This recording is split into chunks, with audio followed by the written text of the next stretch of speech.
a growing business in the blue economy, aquaculture. Here with me today, Abigail Archer, a marine specialist with the county, and shellfishing. You have to learn how to do it if you want to get a grant. Yes, you do. So tell us a little bit about what you do at the county in the marine specialties. Sure. So I'm an extension agent, and so I have two colleagues that I work with, Josh Weitzma and Diane Murphy. So we're all part of the marine program with Cape Cod Cooperative Extension. And basically our job is to talk to people who work in marine industries on the Cape, figure out what kind of challenges they're encountering, what kind of questions they have, and figure out if there's way that scientific research can aid them in that. So we work really closely with the shellfish aquaculture industry. We also work closely with the shellfish departments, natural resources departments on each of the towns in Barnstable County. Right, and Barnstable, the town of Barnstable, has a growing aquaculture industry. Yes, across the state, aquaculture is growing. Right, definitely. so give us some of those stats that you have come up with. Yeah, so across the whole Commonwealth of Massachusetts, there's 1,300 acres under cultivation. So people are growing primarily oysters, but also quahogs, and are experimenting with some other species as well. Half of those acres are in Barnstable County, so 660 acres in Barnstable County are under aquaculture. The value of oyster landings in Massachusetts was $27 million in 2017, so that's the year that we have most recent data for. A little over half of that is just from Barnstable County. Wow. So it's about $14 million. Barnstable alone, town of Barnstable alone, $6 million was brought in through oyster culture, just oysters. The value of quahogs total in the Commonwealth is $28 million, and most of that is coming from Wellfleet and Barnstable.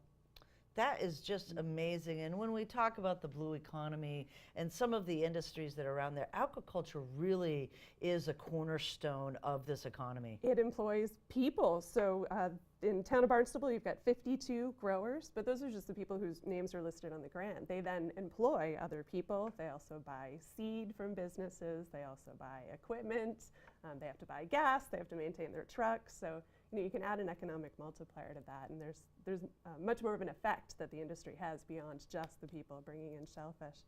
Barnstable County, the total, there's 270 growers. 270 growers over the, that's just, it's It's mind-boggling awesome. to think of that, because when you go out to the flats in Barnstable, if you're out there pleasure boating, you don't always see them because it's, low tide is when you'll see them, and they're further out in the harbor. But when you're out there and you see it's just acres and acres of vessels that these seed and these oysters are growing in. And one of the coolest parts about going out there, I think, any town, where there's a group of shellfish aquaculture grants, people do things a little bit differently. There's a lot of experimentation. Everyone puts their own little spin on it, tries things, finds the most the way that works best for their business plan, the most efficient way for them to work. Right. And we have obviously grants here in the town of Barnstable. We have people who transfer grants. It doesn't necessarily mean as the grant holder you can go to the Shellfishing 101, which I just love the name of this. You're going to learn how to be an aquaculturist here in the town of Barnstable or in the county. Yep. But you also have the ability that you can work on this and not own a grant. Yeah, absolutely. So, there are a lot of people who work on a shellfish grant who don't necessarily have their name on the lease. Right. So, yeah, it's a lot of labor. It's a lot of work. So you need a lot of people to sort those shellfish and bag them up and transport them back to the landing. Do all the paperwork for all of that as well. Right. So yeah, the county, one of the things we do is offer workshops and classes for topics that people are interested in. The Master Gardener program is run through a cooperative extension. But the Marine program, we offer a Fundamentals of Shellfish Farming class.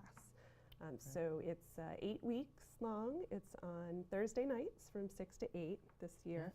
And we cover a range of topics. And so people who are interested in getting into the shellfish farming industry, the class is designed for them, either who want to get their own grant or who want to work on a grant. But also we have a number of people from the community every year who just want to learn more about what their neighbors do. They might work for a nonprofit organization. They just want to learn more about the industry. So those folks are welcome in the class as well. So let's talk a little bit about the 8 weeks. So obviously, I'm sure the first week is orientation and, Yes. why are you here kind of class. Yes, and so there's an opportunity for all the class participants to learn from each other. So we definitely have a who are you, why are you here section of that introduction. And the basics we'll go over aquaculture in a world context. What are the species being raised? Land-based aquaculture versus marine-based aquaculture, which is mostly what happens on the Cape. And then we'll figure out what questions people have. What do they want to learn about? What are their goals from the class? So we make sure we're hitting all the subjects that they feel like they need to be successful. And then the next class after that will be understanding seed supply and shellfish nursery culture. And that's a big one, and that's actually another, I hate to keep using the word growing industry, is the seed specifically. ARC, the hatchery is, world renowned now with their work. So we've got the ARC hatchery is the one, closest to us. There's a couple of other hatcheries in the area. Farmers will also sometimes get their seed from a hatchery in Maine. There's one in Long Island. So it's a big part of the business. You need to figure out, plan ahead, how many seed are you going to buy? How much space do you have to grow them out? How much time is it going to take to actually grow them up to big shellfish that you can then market?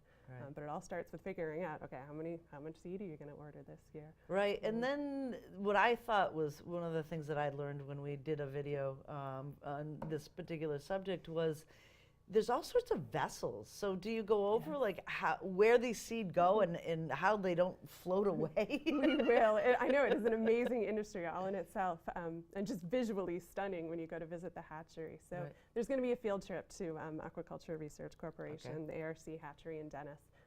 And so, yes, Lisa Barassa, one of the staff members there, will give us a tour and show us how she grows all the algae to then feed the little shellfish to help them grow big and strong so they can then grow out in people's grants.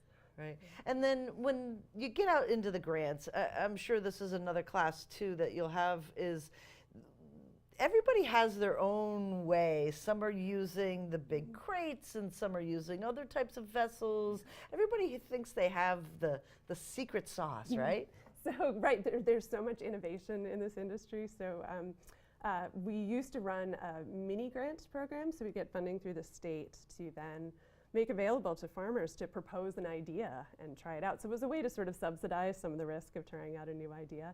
And so a lot of ideas that came through that mini grant program in the early 90s, early 2000s are now just like accepted practices today. So it's really gratifying to go out there and see things that were experiments being actively part of someone's business now. So but there's a class on, we'll split it up into oyster farming and then quahog farming.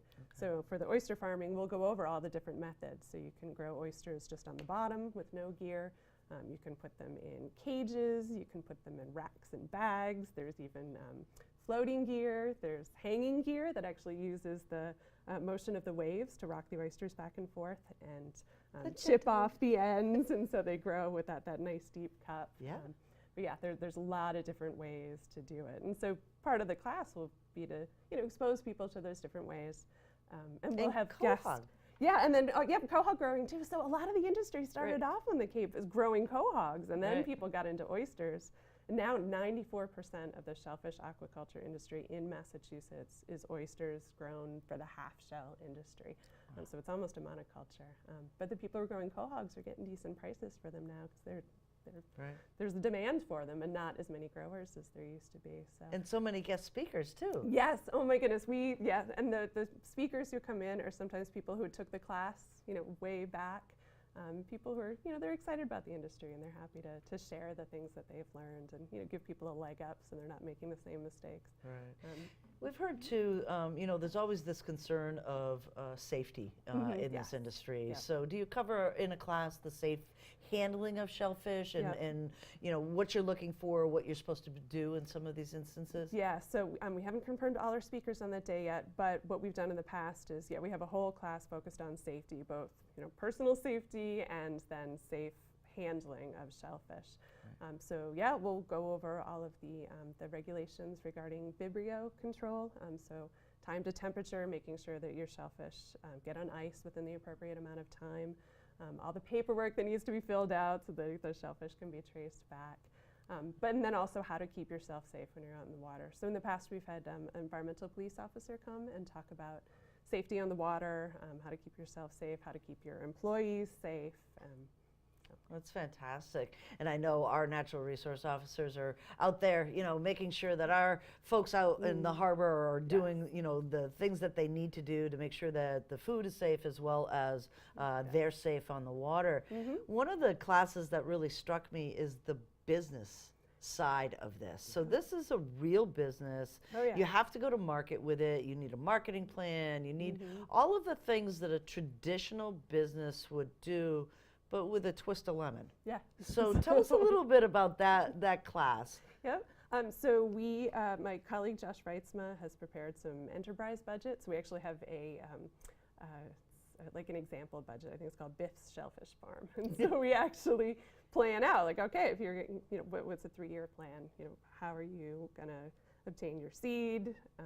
How many years do you have to sort of carry, the investment that you put in it before you actually make a profit back? Yeah, that is the most real part of the class. We really want to let people know what the expectations are for when they'll actually be able to make a profit, and how much investment is required up front. But there's a lot of help on the Cape. So we've brought in folks from SCORE Business Consulting, and then also the Lower Cape, or Cape. Community Development. Thank you, Community Development Corporation. I knew exactly what you were talking about. So yeah, they provide help with business planning. So we'll let people know about what resources are available in the community as well. Right. And who goes to this class again? So we've been offering this class since 2008, and we usually offer it every other year. This year there was so much interest. This would have been an off year, but there were so many people who wanted to participate. We decided to run it. But we've had 160 students since 2008. And they come from all of the Cape Cod towns, but then also from Plymouth, Plymouth County towns, a lot from Plymouth because they have a lot of acreage that's under cultivation, a lot of the Buzzards Bay communities as well. And it runs the gamut. There are people who want to be involved in the industry and who have now gone on to successfully get grants themselves or work with partners. And it's so much fun to see those people out on the flats. But yeah, then people who, they're just curious. I mean, we had one woman come last year who she wanted to learn more about what their neighbors did because they saw the equipment out there, but they didn't really know. So that's so interesting.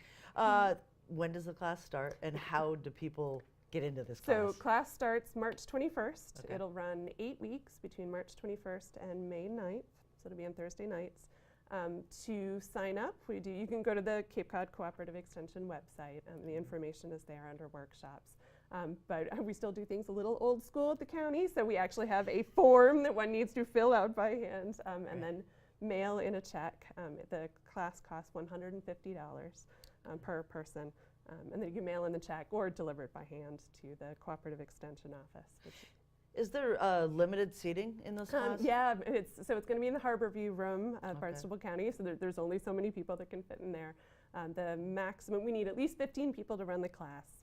That's not going to be a problem. And then 40 people is the maximum. So it is first come, first serve.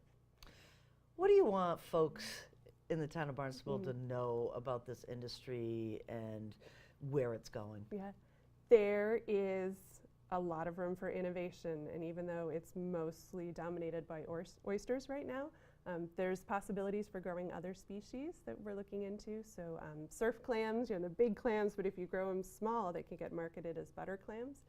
So we're doing a bunch of research right now with farmers to test out growing methods for that. Also, blood arcs or blood clams is another species. Turns out there's quite a market for those, and most of them come from the wild fishery. And so there's opportunity to figure out some culture techniques for that too. So aquaculture is growing. It's grown in the state tremendously, especially from the 1980s, 90s, 2000s. But there's lots of room to keep innovating. Here's to innovation in the blue economy. Yes. Thank you so much, Abigail. Thank you very much for inviting me.